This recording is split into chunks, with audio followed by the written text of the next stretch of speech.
So, what happens when you try to send souls to, well, any concept of heaven?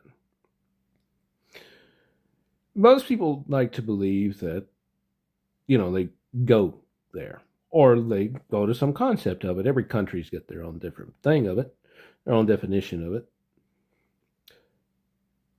Truth be told, souls follow a path of least resistance as well. It's still a massive energy, so it's still going to follow some of the rules, no matter how foreign it might seem.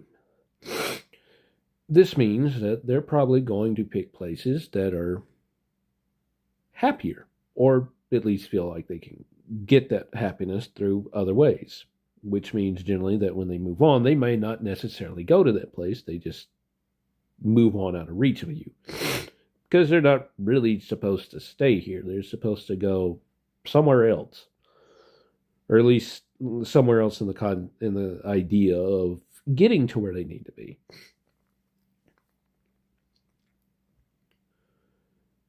So, for most people, that is heaven or reincarnation. It, for most of these people, it may never, they may never entertain the idea that that's not what happens, that it's not a place they particularly care for or want to be in. Many do. And so they might end up in places where that's possible for them.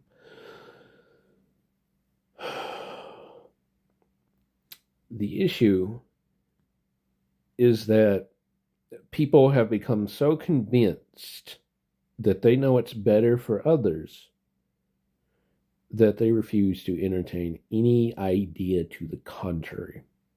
Not everyone's like that, but there are a large chunk of people who are.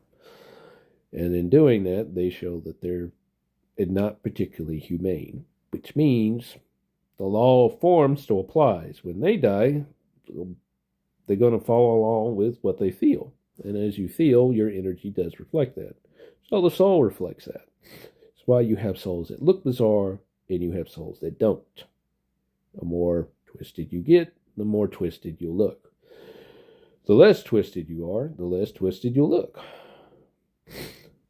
This is the whole point of the willpower. This is why you have magic. That's why it exists. If you choose not to enforce it, you give the opportunity and choices away to someone who will. That is an unfortunate consequence of death.